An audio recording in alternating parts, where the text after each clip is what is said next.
Hello and welcome to Cymru Rails.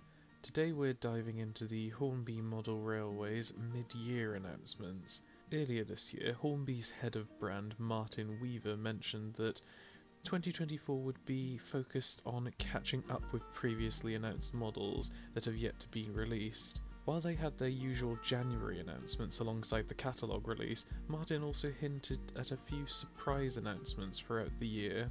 The January announcements were relatively sparse, which I honestly don't see a problem with.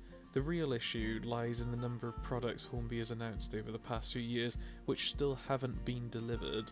By limiting the new announcements, Hornby is taking a step towards resolving this backlog. This change in announcement style is similar to how Bachmann now only announces products that are only just a few months away from release. Bachmann also follow a quarterly announcement schedule, and it seems that Hornby is adopting a similar approach. So let's dive in and see what surprises Hornby has for us today. This surprise announcement was presented slightly differently. In the past, the announcements have been pre-recorded, and the 2024 announcements in January were followed by a live stream with a Q&A session. This time, the stream was a few minutes late, but when it started we had Mike, Martin and Chris presenting. I'm not really sure if this structure works for announcements, especially as we get into the details of what was actually announced. The first announcement was a new variation of Hornby's wonderful LNER Hush Hush with a steam generator, catering to the Model 10,000 in the iconic LNER Battleship Grey. This model comes complete with Hornby's new steam generator system, bringing realistic steam effects to your layout. This is a cool announcement in some ways, but the locomotive is just so expensive that I don't think it's something I'd ever consider buying myself.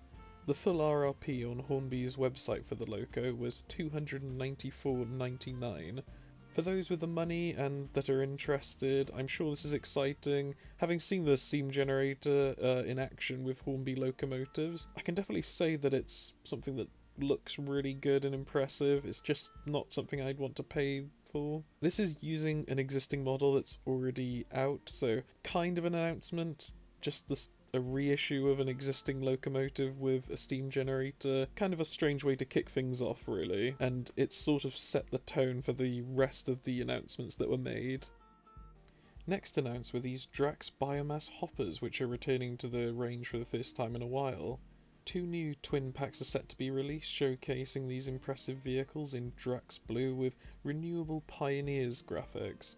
Hornby announced these new versions of the hopper wagons as part of the 2023 announcements lineup in January of last year, so it's nice to see them again playing catch up with these things. The hopper wagons were built for Drax Power Station biomass traffic by 2013 and 2014 by W.H. Davis, and a further 30 wagons were recently ordered by the company for delivery in 2023. These hoppers are used to transport imported biomass, so compressed wooden pellets, from ports on the east and west coast to Drax in North Yorkshire. The first 2 hoppers featured Drax storage domes on one side and a generator core on the other, while the second pair feature Cruachan Dam on one side and a turbine motor on the other. I immediately recognised Cruachan Dam, as it featured as an Imperial base in the Star Wars series Andor in 2022. Yes, I am a nerd. The liveries look really cool though, and having a nice rake of these would definitely look impressive on your model railway, so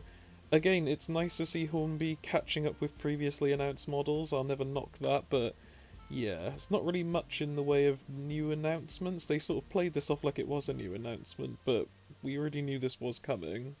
Next up was the Railroad Grand Central HST and Mark III's, a new version of the venerable Hornby Railroad Range Class 43 HST, this time in sleek Grand Central Trains livery. The Mark III coaches were actually sold separately, and honestly I don't think there's much to say other than the livery looks cool.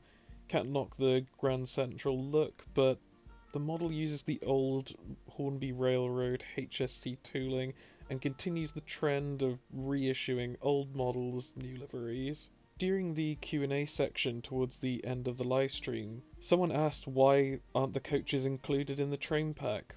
Martin explained this is due to flexibility, as not everyone would want to run Grand Central coaches with their Grand Central HST power cars. Basically, he means it would be more expensive and they wouldn't sell as many. They likely put the power cars in there to potentially mislead customers into thinking that the coaches are included, and when they receive the pack they realise, oh, I need to buy more. Martin also mentioned that this train pack is a nice entry for children to get into the hobby, as every kid needs a HST pack. However, at $149.99 for the power cars alone, unless you're from a wealthy family, you can just say goodbye to that HST for Christmas, kids. He also mentioned that people want to run different coaches with their HSTs, which I don't really see an awful lot of, to be honest, and I'm not really sure what the evidence of that would be. So yeah, not really much to say on this, other than it's just disappointing.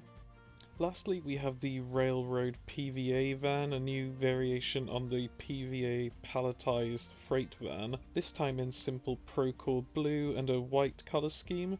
Honestly, I don't have much to say about this. It's not really the era that I model in, so I'm not really sure if this interests people. Let me know in the comments if this is something you've been dying for. All in all, did this really need to be a live stream? These announcements could have been made in a simple social media post by Hornby, and probably would have had the same reaction. I'm not surprised, as we were promised at all, really. Hyping this up for days in advance and then presenting it in a live streamed event was the wrong move by Hornby, in my opinion, for what was actually announced. Nothing was really introduced, just reissues of existing products and a steam generator added to an existing locomotive. This would have been fine had it been accompanied by a big announcement of a newly tooled locomotive. I'm sure the reaction would have been far better if this was the case. I appreciate the improved communication from Hornby with these mid-year announcements, but the lack of substance and new announcements is just quite a letdown, to be honest. This could have easily been handled in a social media post, and hopefully Hornby will have more to announce in the future, and if they do, I hope the structure of the reveal will be a bit better. So Kaimaru Rails, I don't think I pronounced that right, asked. Nice try, Mike. Thank you all for watching, and don't forget to like if you enjoyed the video and comment if you have any thoughts on the Hornby announcements that were made today. Subscribe if you're interested in more model railway updates, and I'll see you next time. Thank you very much for watching.